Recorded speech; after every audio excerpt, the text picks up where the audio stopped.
Have you on Young and Profiting podcast. Welcome to the show. Paula, thank you so much for having me. Of course. So you are known as like America's most famous psychiatrist. You are super accomplished. You've been doing this for 40 years, best-selling author of over a dozen books. You're known on TV. You've got television programs. You are just a rock star in this space. You are a psychiatrist, a brain disorder specialist.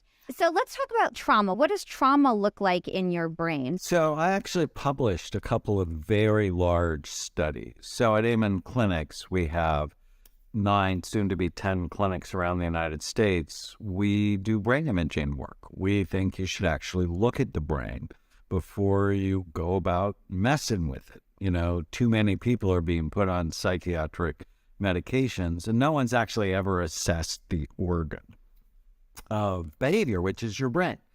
And I published a study on 21,000 people showing we could separate emotional trauma, PTSD, from physical trauma, traumatic brain injuries, with very high levels of accuracy. And it's what we call with emotional trauma, this diamond pattern, where your limbic or emotional brain becomes overactive and you just sort of can't stop thinking about it. And the trauma I grew up with got set in my brain, and then periodically something would trigger it, and then all of a sudden I would feel awful. And that's true for so many people. But trauma actually leaves an imprint of activity that can be flipped at, switches that you just sort of aren't ready for, like walking by goat meat on the street. Yeah, it's super interesting that things can like stay with you for so long, and you might not even remember that you have this memory, but then something triggers it and you're like, oh shoot, I remember when that happened when I was much younger. So how do you overcome that? How do you cleanse that trauma from you, or does trauma stay with you forever? No, there's a lot of work that you can do to, one, understand it, and to soothe it. I published another study on a treatment technique I'm very fond of called EMDR, which stands for eye movement desensitization and reprocessing. It's a treatment where you bring up the trauma, so I could talk about the goat story, and the therapist gets your eyes to go back and forth while you do it. And initially it sort of heightens the feeling, but after they're done, it sort of dissipates. And it's really cool. And I think it's the bilateral hemisphere stimulation, stimulating one side, then the other, one side, then the other, that helps bring it up and then calm it down. There's another treatment technique I like a lot called havening. So like safe haven, havening, I-N-G. And people can learn about it at havening.org. I also talk about it in my new book, Your Brain is Always Listening.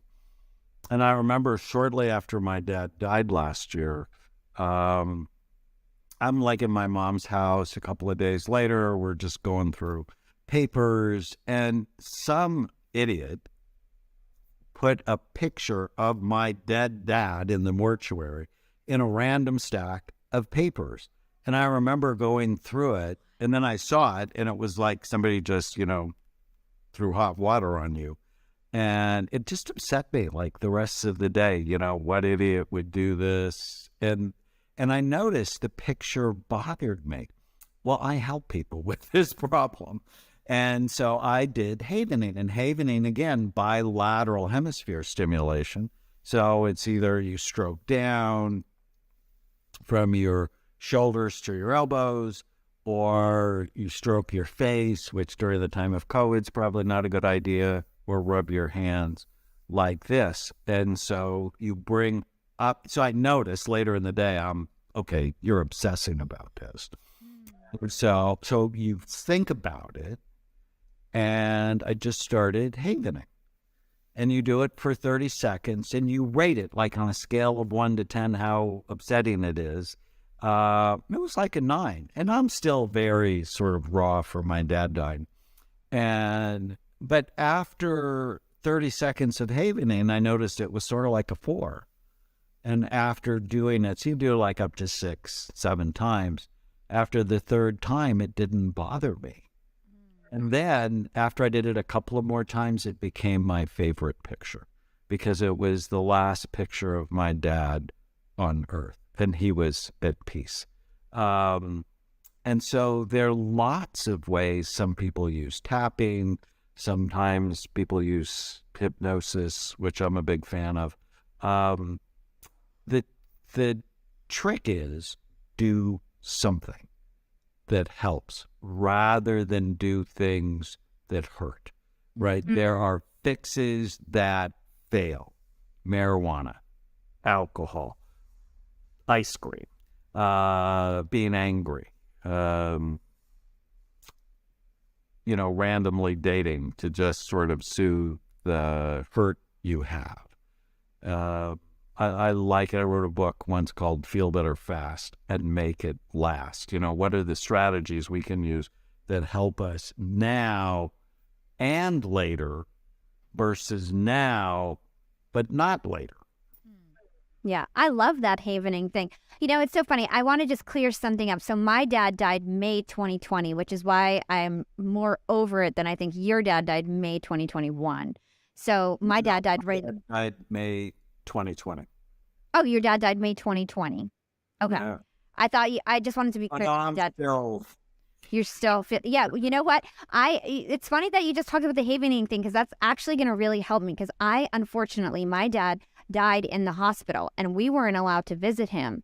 And the only time they allowed us to go to the hospital was after he died. So I always see this image of my dead father and it's so hard to get out of my mind. So I'm going to definitely use that the next time that happens. And then I like the fact that you said that it's your favorite picture because it's great to reframe things in that way from a negative into a positive. So I actually will take that forever. So thank you for sharing that with me. Okay, so let's talk about alcohol and smoking marijuana on the brain since you brought it up.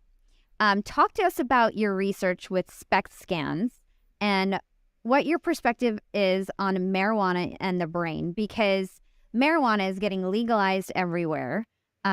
It's really common, especially for millennials, to be smoking marijuana. And I think that you have a perspective that needs to be heard about it. Yeah, and I have no dog in the fight. I'm quite frankly more likely to see you if you use marijuana than if you don't. But, I like this verse in the New Testament, John 8:32, know the truth, and the truth will set you free. Marijuana is bad for the brain. How do I know? I've looked at thousands of marijuana users. I actually published a study on 1,000 marijuana users compared to healthy brains. Every area of the brain is lower in blood flow. So from the moment I ordered my first scan in 1991, I'm like, oh, marijuana makes your brain look older than you are. And it gives the brain this sort of toxic, unhealthy look. And then if you've been a psychiatrist for 40 years, you realize marijuana causes some vulnerable people to have an increased risk of psychosis. And if you use marijuana as a teenager, you're much more likely in your 20s to struggle with anxiety, depression, and suicidal thoughts. I was on the Michael Savage show years ago. He was a famous talk show host. And he's going, you're going to get a lot of haters. And I'm like, yes, but everybody who's going to call is spontaneously going to complain of short-term memory problems because marijuana affects your ability to learn and remember. I'm a fan of it being legal. Why? Please don't put people who smoke pot in jail. That is just a bad use of resources. Let's just teach people that, maybe this is a fix that fails. And ultimately, there are a whole bunch of other things you can do to feel better. Yeah. What about that argument that marijuana smoking prevents Alzheimer's? Is there any truth to that? Absolutely not. No. And, the people who are selling it, the people who are for it, are going to dig up all the research they can on it. But the number one predictor you're going to get Alzheimer's disease is low blood flow to the brain. Number one predictor. Marijuana lowers blood flow to the brain. Oh, see, here I thought that marijuana could prevent Alzheimer's. So I'm going to tell you a secret. I might end up cutting this out of the podcast, but I'm a fan of smoking a little bit of marijuana after a super productive day. I run a 63-person company. I'm such a busybody. I am running on 100% energy all the time, and I like to smoke a little tiny bit of weed at the end of my day. And I feel like it's the only time that I can shut off and stop working and just relax and slow down. I never admitted this on the podcast because I consider myself a role model, and I don't feel like everybody is as responsible as I am. And I don't suffer from depression. I'm super creative. I'm super successful. So, like, what do you say to the people who are smoking weed, who are super successful and highly productive and not forgetting things? And it's like, I mean, everybody in my industry, I'm one of the sharpest in my field. So, what do you think about that? Is there anything that you feel like maybe missing from all of this? Like, maybe it does impact the brain negatively, but could it possibly support creativity or other things? Well, we should look at your brain and go, okay, how is it really? Because you can be super productive and have an IQ of 130. But, marijuana use over time is going to drop it to 115. Still bright and highly productive. But is that really what you want? And it's probably stealing a little bit of your brain's reserve. And so, yes, it can help you unwind. The problem with marijuana, it's fat soluble, which means every day you decide to smoke it or use in whatever way, it's a 30-day decision because it's actually going to stay in your body and have some impact on you for a month. And I would much rather you learn tools to relax that don't involve things that potentially could hurt you. Yeah. And that just sort of makes more sense, whether it's diaphragmatic breathing or meditation or magnesium or listening to a really cool hypnotic audio or having a playlist that you just love, that it's like, this is worth a couple of puffs. And I would just experiment with those kinds of things until you find something that strengthens your mind rather than takes a little chip out. Yeah. I mean, once I heard your research, it was only very recently I heard it. I realized, I was like, man, maybe this isn't what I thought it was. Like, maybe, I can meditate instead of smoking or whatever it is. But I feel like it's really powerful what you said. I'm sure I have a lot of listeners out there who are smoking marijuana, convincing themselves that they're preventing Alzheimer's and getting more creative and just relaxing, and that it's not bad for you. And and to your point, you've studied scans and you can see that it's actually bad for you. So everybody out there tuning in, I'm going to stop. So I hope you stop too. Let's talk about obesity, because people think obesity, they think you're physically unhealthy. I don't think they're thinking about your brain and how obesity impacts your brain. Can you talk to us about that? Well, the research actually is horrifying. And, I come from a family of fat people. My dad used to always say when I said that. But I have a brother that's like 150 pounds overweight and a sister that's 150 or 200 pounds overweight. And I noticed there's that tendency, and if I just ate everything I wanted, I'd be fat. And then one of my friends published a study that said as your weight goes up, the size of your brain goes down. And I'm like, oh no, I'm like, no, no, no, no, no. And that actually gave me the motivation to lose the 20 pounds I'd been trying to lose for 30 years. Because I'm not ever doing anything purposefully to have a smaller brain. That's a brand violation for me. And then I looked at my own database because I have a group of normal people, healthy people. And I didn't sort of separate out the people who are overweight or obese from the people who are healthy weight. So I looked at that, and being overweight significantly was associated with low blood flow to the front part of the brain. Things like focus and forethought, judgment and impulse control.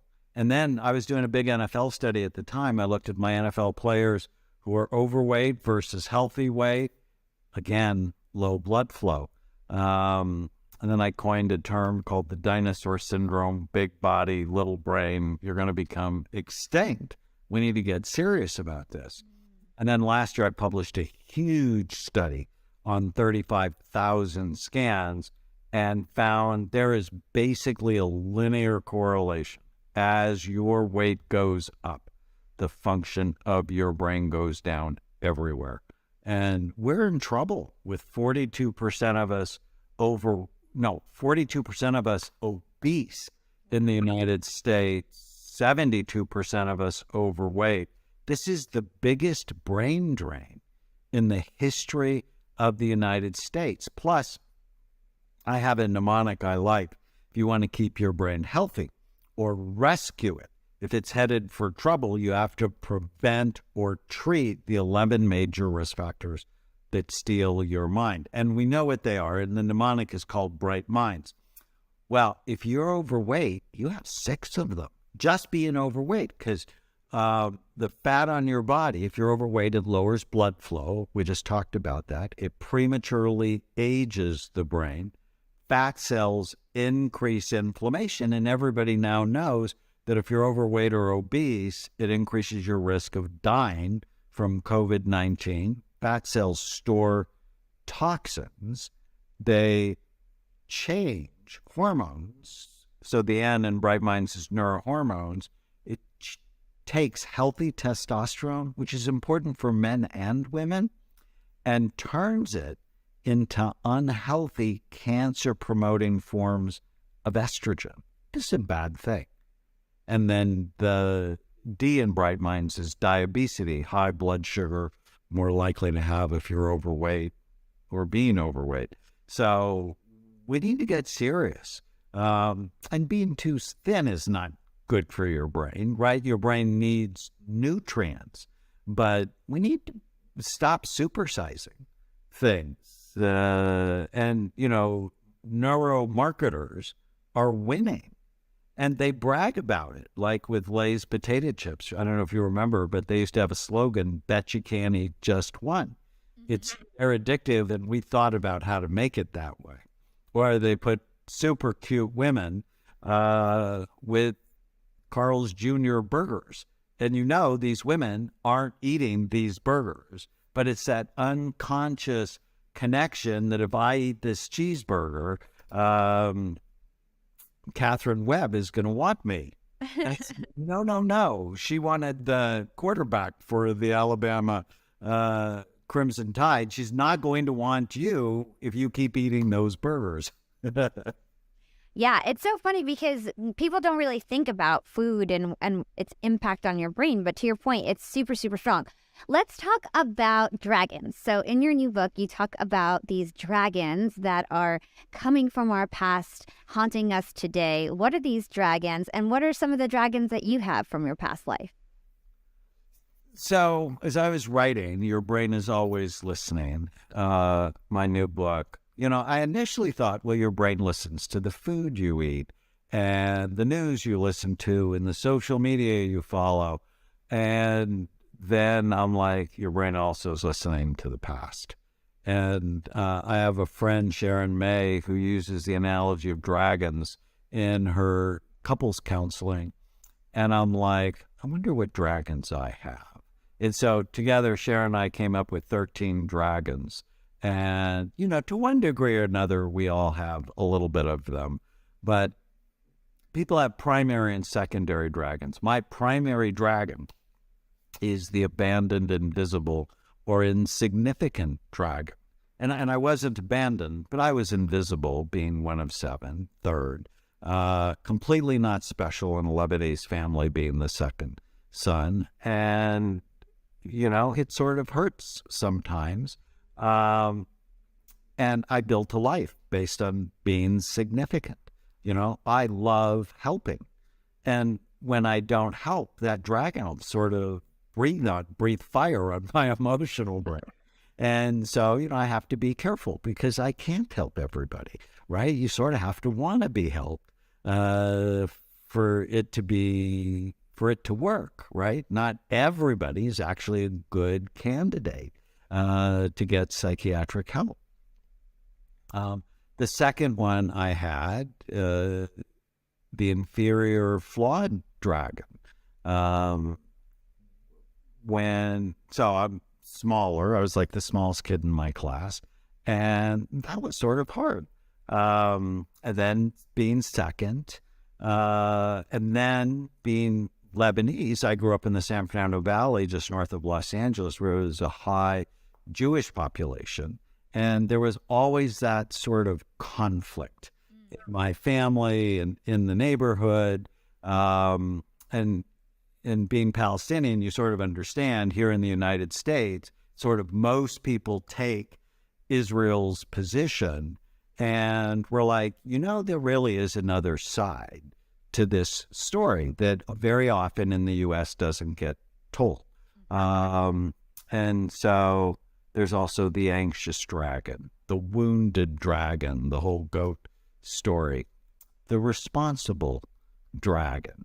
Or if you grew up Roman Catholic like I did, the shouldn't shaming dragon, that's sort of always pointing its finger at you. My favorite of all the dragons is the ancestral dragon.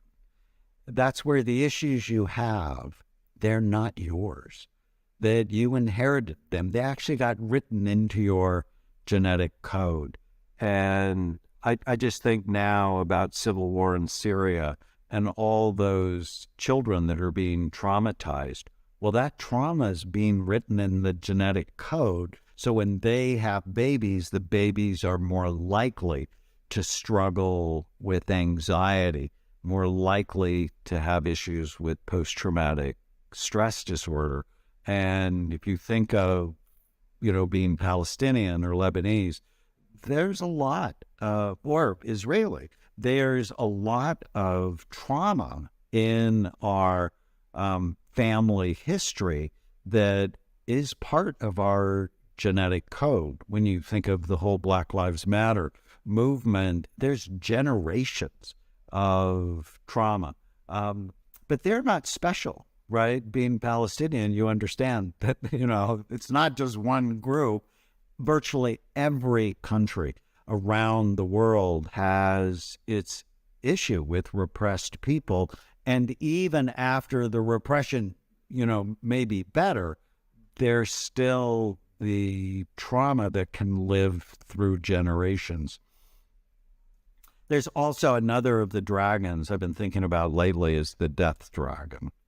And COVID has just exploded this, not being able to see your father when he was in the hospital, or children are worried about death more than ever before because of the death numbers.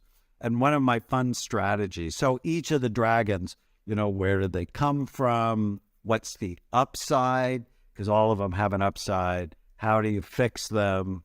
So we have strategies. And my favorite strategy for the death dragon, is to have to know you're going to die. It's the denial of death that is partially responsible for people living empty, purposeless lives. Because when you think you're going to live forever, you don't take care of the relationships and issues you need to take care of. And so when I was in college, I wrote my own funeral, very helpful, to just sort of know there's an end.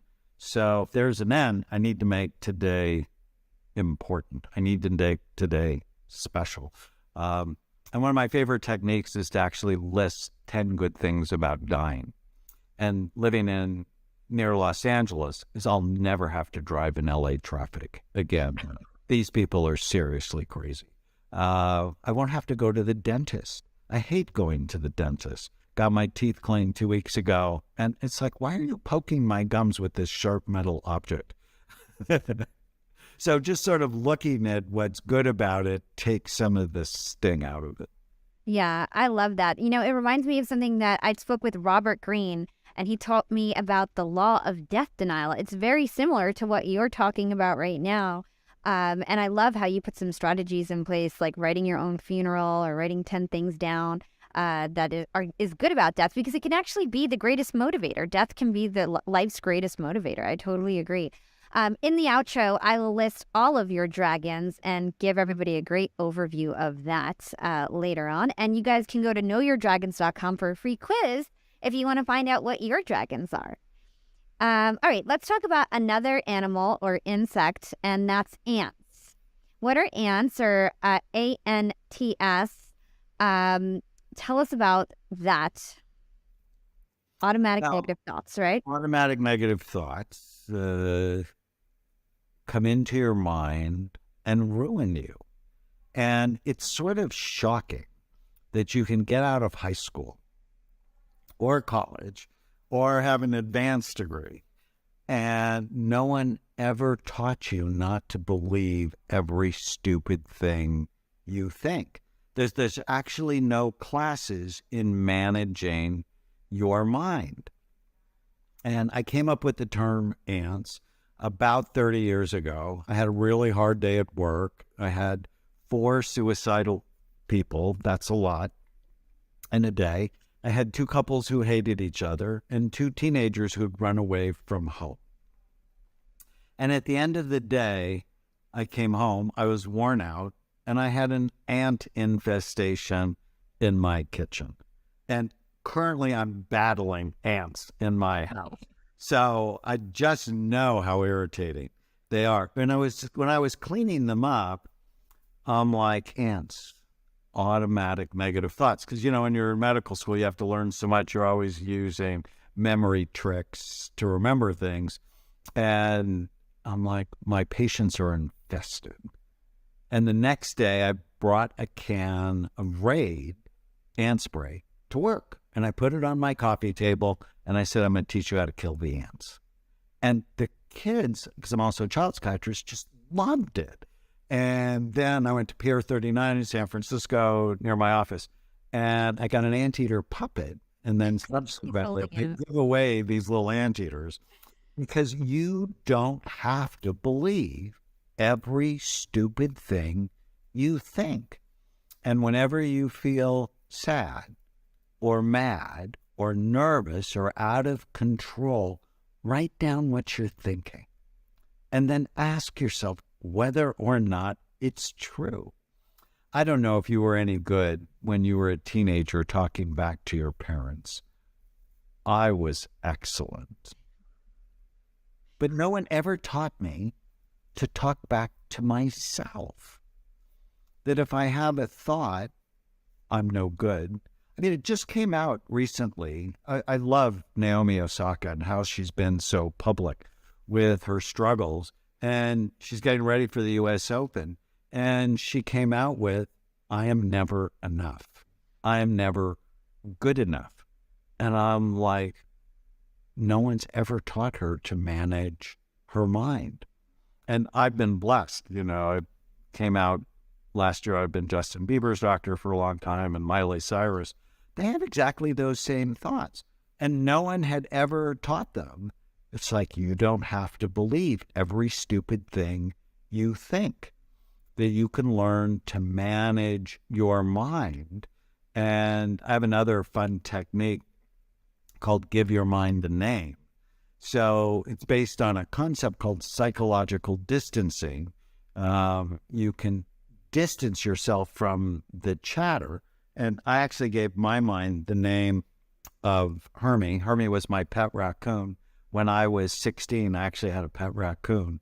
And she was a troublemaker. And I loved her. but she TP'd my mother's bathroom. She ate my sister's fish out of the aquarium. She used to leave raccoon poo in my shoes.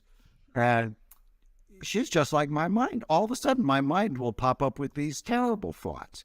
And I'm like, oh, Hermie, I need to put you in the cage. It's like, I don't need to listen to you today. And periodically, I'll just sort of check in and see how she's doing. But mind management is so important, Now, you need some anxiety. Let's just get that out of the way right away. People with low levels of anxiety die the earliest from accidents and preventable illnesses. But obviously, too much devastates your life. And so I want enough anxiety that I do the right things, but no more, which means I have to manage the thoughts I have. And there's an exercise in Your Brain Is Always Listening of write down 100 of your worst thoughts. And then I have you ask yourself 5 questions on each thought. And it's so powerful. If you do it 100 times, the ants will dissipate. And, having an ant infestation now, when you go to bed, you just feel these creepy crawly things on you even when they're not there. When you have negative thoughts, they affect everything in your life, from your happiness, your relationships. They just affect everything. Yeah, I feel like negative thoughts can impact your success, to your point, your relationships. And like you said, they don't teach that in school. I wish they would teach mental health in school the same way that they implemented PE. I wish they would do something like meditation class or some sort of mental health class. I hope that that's in our future soon. We have a high school course, and we actually have a new elementary school curriculum where we do just that. Oh, Teach amazing. kids to kill the ants and manage their minds and do diaphragmatic breathing. Breathing is so helpful, so simple, so important. And it's something you can control. And, if you ever watch a baby breathe or a puppy breathe, they breathe almost exclusively with their bellies. But, living through stress, especially a pandemic, our breathing's become more chest-based, shallower, more rapid, which just makes us more anxious. So you say breathe through your belly then? Yeah, so imagine a balloon in your belly.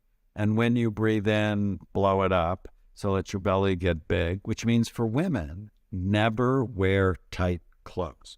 Because if you're wearing something tight, you can't expand your lungs, and that's going to make you more anxious.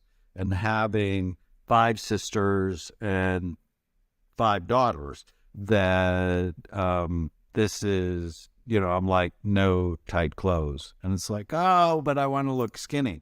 And it's like, yeah, you'll be skinny and anxious and less attractive, because being anxious isn't attractive. And then take twice as long to breathe out as you breathe in. And so there's a cool app I like called Awesome Breathing, and I'll program it 4 seconds in, 8 seconds out. And you just have to do it for 2 minutes. Like when you come home, I want you to just try this instead of the other thing we talked about. And just for 3 minutes, awesome breathing. And when you program it, 4 seconds in, hold it for a second, 8 seconds out, hold it for a second, just for 3 minutes. And then email me and tell me how you feel. Because I guarantee you're going to trigger a relaxation response in your body, but your mind will be clearer than ever. And as a business person, is that what you really want? Yes. Clarity. You want clarity, you want focus, you want energy, but without the frenetic pace, without the, sort of monkey mind going on. And diaphragmatic breathing, it's so cool because it's intentional, it's biologic, it's psychologic, and just helps you be your best. Yeah. And what's the name of that app? It's Awesome Breathing, you said? Awesome breathing. Awesome Breathing. Yeah, it's free. It's so simple. Awesome. Well, I can't wait to try. We'll stick that link in our show notes. So we are about to wrap up here. We're running out of time. I have a question for you. And one of my last questions is, what would be the one thing you wish would go mainstream out of all your research that you've done, that you wish that the medical field and your colleagues would really understand, and you wish that it would just go mainstream? What's one piece of research you wish would just go mainstream? Well, let me pick two. The first one is imaging. If you don't look, you don't know. I'm furious. My colleagues have sort of tried to diminish me over the years. And it's like, I'm trying to get more information to help my patients and stop guessing like you are. And in May of this year, one of my top 10 happiest moments of my whole life happened when the Canadian Association of Nuclear Medicine put out new procedure guidelines on brain SPECT imaging, basically as if I wrote them. And so imaging needs to go mainstream. How do you know that your depression is not the result of being exposed to COVID or having an environmental toxin or had a head injury that changed your life? How do you know if you don't look? Depression's not a Prozac deficiency. And I'm not opposed to Prozac. I just don't think that should be the first and only thing you use in the dark. Think of depression like chest pain. Nobody gets a diagnosis of chest pain because it doesn't tell you what causes it or what to do for it. The second thing I want to go mainstream is brain envy. I want us to love our brains. Nobody loves their brain because you can't see it. When I first looked at my brain in 1991, I'm like, well, that's not healthy. I played football in high school, had meningitis as a young soldier, thought I was special because I could get by on 4 hours of sleep at night. And when I saw my brain, I realized I wasn't special. I was stupid. And so, loving your brain and really taking care of it. I want brain health to be as popular as Peloton, working out, and physical health. And if you want to be, mentally strong, you have to work out just like being physically strong. It's a daily practice. Yeah, and something that I want to stress is just the way that you can lose weight. You can make your brain better. So if you scanned your brain now, does it look better now than it did when you first initially scanned it 20 years ago or whenever that was? Radically better. I have a series. In fact, you should do it with me on Instagram called Scan My Brain, where we take influencers, scan them, and then I go over it with them. And we just did Dr. Emily Morse. I don't know if you know Emily, but Sex with Emily, huge. Yeah, I've heard of her. Podcasts and Sirius Radio. Well, I scanned her, and then she fell in love with her brain and did what I asked her to do. And 18 months later, her brain's dramatically better. We have that episode coming up soon on Instagram. That's the whole point. It's you're not stuck with the brain you have. You can make it better even if you've been bad to your brain. Yeah, I would love to do that test with you. I feel like that would motivate me to stop doing what we talked about before, because I would know the truth and stop believing these false narratives that are out there that I've lied to myself, basically. Really quick, I do want to talk about coordination and how coordination and dancing and doing things like playing ping pong can actually improve your brain. And any other tips that you can give us in terms of things that I would have never known if I wasn't studying you, that like dancing would be good for my brain. What are some little things that we can pick up and start doing that can help improve ourselves that aren't so obvious? So table tennis is the world's best brain game because you got to get your eyes, hands, and feet all working together while you think about the spin on the ball. Now, not beer pong.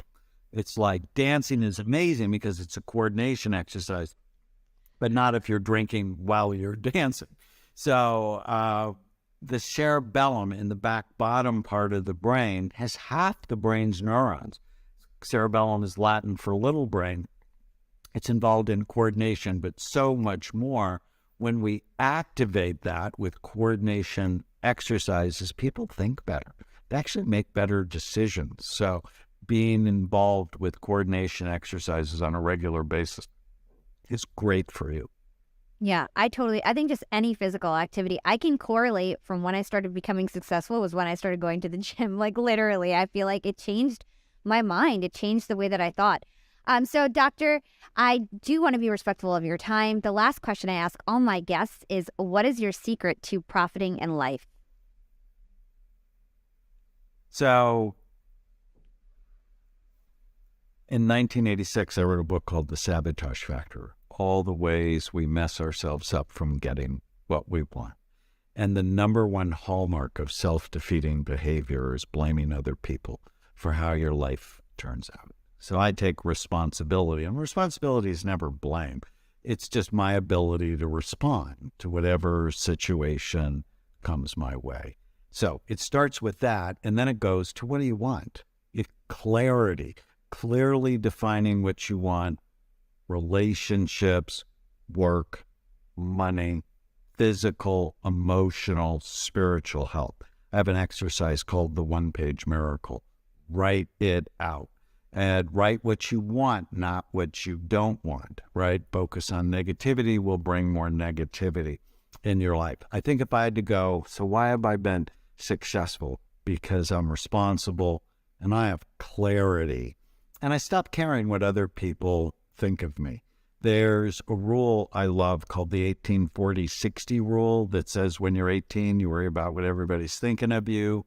When you're 40, you don't give a damn what anybody thinks about you. And when you're 60, you realize nobody's been thinking about you at all. People spend their days worrying and thinking about themselves, not you.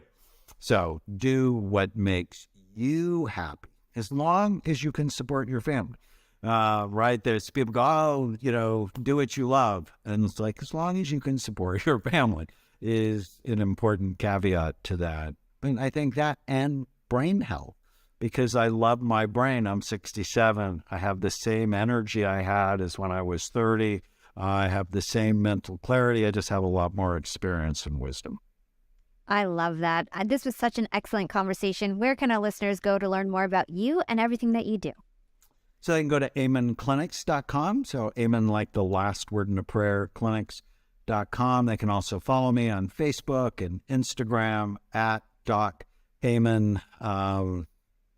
Yeah, I'm easy to find. Amazing. Thank you so much. It was such a great conversation. Thank you.